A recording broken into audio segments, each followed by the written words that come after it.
नमस्कार प्रिय छात्रों।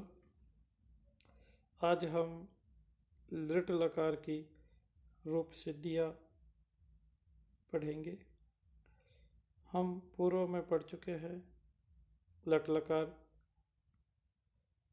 इसके बाद अब आपको कुछ कुछ सिद्धियाँ बनाने का ज्ञान प्राप्त हो गया होगा। उसी क्रम में जब हम आगे बढ़ते हैं तो लिट लकार का नंबर आता है जो आपके पाठ्यक्रम में चलता है।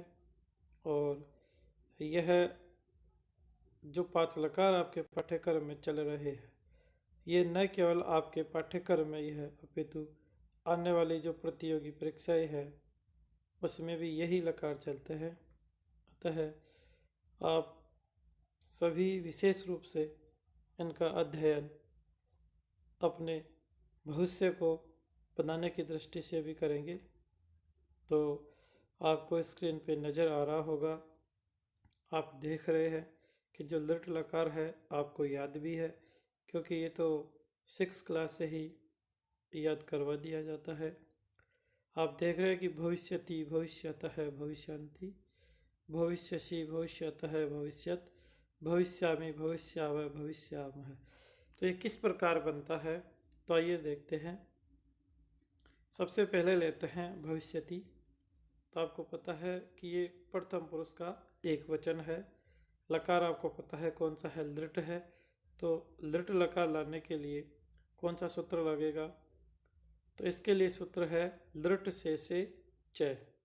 शेष अर्थ में लिट लकार हो जाता है, अर्थात जो जैसे वर्तमान लट से वर्तमान अर्थ में लट लकार हो गया, प्रोक्ष से लिट से प्रोक्ष में लिट हो गया। तो इस प्रकार सभी लकार होने के बाद जो शेष अर्थ बच गया, यानी जो आने वाला जो भविष्य है, उस अर्थ में लिट लकार का प्रयोग किया जाता है। तो इसके लिए लिट शेषे च सूत्र से लिट लकार आया। तो आपको विदित है कि भविष्यति में जो मूल धातु है वो भू है। तो इस प्रकार हम इसको लिख देंगे भू प्लस लिट। अब आप ये भी जान चुके हैं कि लिट लकार जो भी लकार आएगा उसके बाद में उसके स्थान पर तिप तस जी, इस सूत्र से प्रथम पुरुष एक वचन में तिप प्रत्यय आ जाता है, फिर उसका लोप हो जाता है। इस प्रकार लोप अर्थात अनुबंध लोप हो जाएगा, तो भू प्लस ति बन जाएगा। अब जैसे ही ये लिट लकार का प्रयोग है तो इस स्थिति में एक सूत्र है जो अपन पूर्व में पढ़ चुके हैं, से तासी लृ लुटो हो। लृ और जो लुट लकार है, लृ का मतलब लिट लकार और जो लुट लकार है, इन दोनों लकारों में से और तासी प्रत्यय हो जाते हैं। तो यहाँ पे अपन से प्रत्यय कर लेते हैं। तो स्थिति आपके सामने क्या हो जाएगी, भू प्लस से प्लस ती। अब ये जो से जो प्रत्यय है ये आर्ध धातु प्रत्यय है। तो आर्ध धातु का सेड वाला दे, इस उत्तर से प्रत्यय को देख करके इट का आगम हो जाएगा। इट आगम में अनुबंध लोप के बाद ई बच जाएगा। तो आपकी स्थिति क्या हो जाएगी, भू प्लस ई प्लस से प्लस ती। इसके आगे जब आप देखते हैं तो आपको स्क्रीन पे आपको दिखाई दे रहा है कि सार्वधातु का अर्धातु का ऐसे गुण हो जाएगा।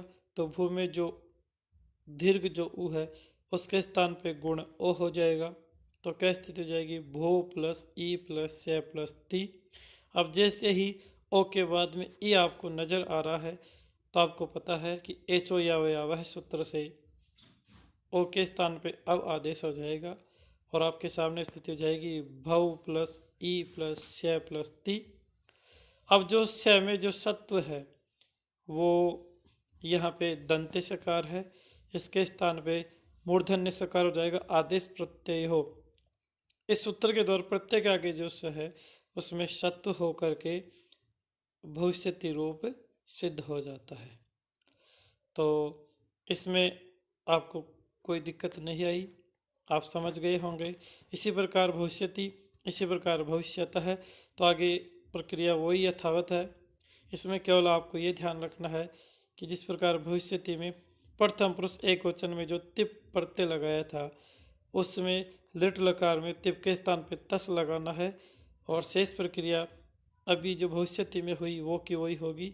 इसके पश्चात जो स है उसका ऋतु विसर्ग होकर भविष्यति रूप सिद्ध हो जाएगा।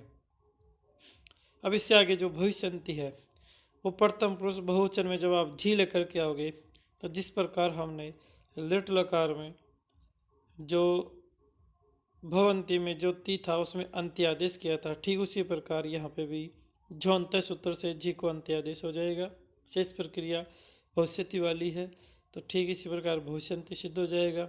फिर भविष्यति का प्रयोग जब आप देखते हैं तो मध्यम पुरुष एक वचन में सिप प्रत्यय आ जाएगा, सिप में पैक का अनुबंध लोप हो जाएगा, और शेष प्रक्रिया पूर्ववत अर्थात भविष्यति के समान भविष्यसी रूप भी सिद्ध हो जाएगा। जिस प्रकार भविष्यतः बना है उसी प्रकार भविष्यतः है। इसको जब देखेंगे तो ये मध्यम पुरुष द्विवचन में तस के स्थान पे थस प्रत्यय हो जाएगा और से का वो उसी प्रकार विसर्ग हो जाएगा। शेष प्रक्रिया पूर्ववत होकर के भविष्यतः सिद्ध हो जाएगा। मध्यम पुरुष बहुवचन में भविष्य देखते हैं तो यहाँ पे थ प्रत्यय आ जाएगा और शेष प्रक्रिया यथावत है भविष्यत। इसी प्रकार भविष्य में उत्तम पुरुष एक वचन में जब मिप लेकर के आ गई तो यहाँ पे अपने जो भवा में अतो दीर्घ ये से जो दीर्घ किया था उसी प्रकार यहाँ पे भी दीर्घ हो जाएगा, और शेष प्रक्रिया जो आपके सामने भविष्यति की है वही प्रक्रिया हो जाएगी। इस प्रकार भविष्य में प्रयोग सिद्ध हो जाएगा। द्विवचन में जब आप देखते हैं तो भविष्यावह है, उत्तम पुरुष द्विवचन में वस प्रत्यय हो जाएगा, वस में स का विसर्ग लग जाएगा। शेष प्रक्रिया यथावत पहले की तरह है, भविष्यावह प्रयोग सिद्ध हो जाएगा। और उत्तम पुरुष बहुवचन में अंत में जब अपन देखेंगे तो भविष्यामह है, तो इसमें मस प्रत्यय है, मस में स का विसर्ग लग जाएगा और भविष्यामह यह प्रयोग भी सिद्ध हो जाता है। तो बच्चों हमने लिट लकार का प्रयोग सीख लिया है, आपकी समझ में आ गया होगा। यदि किसी बच्चे को किसी प्रकार की समस्या है तो मैसेज करके पूछ सकता है। थैंक यू, धन्यवाद।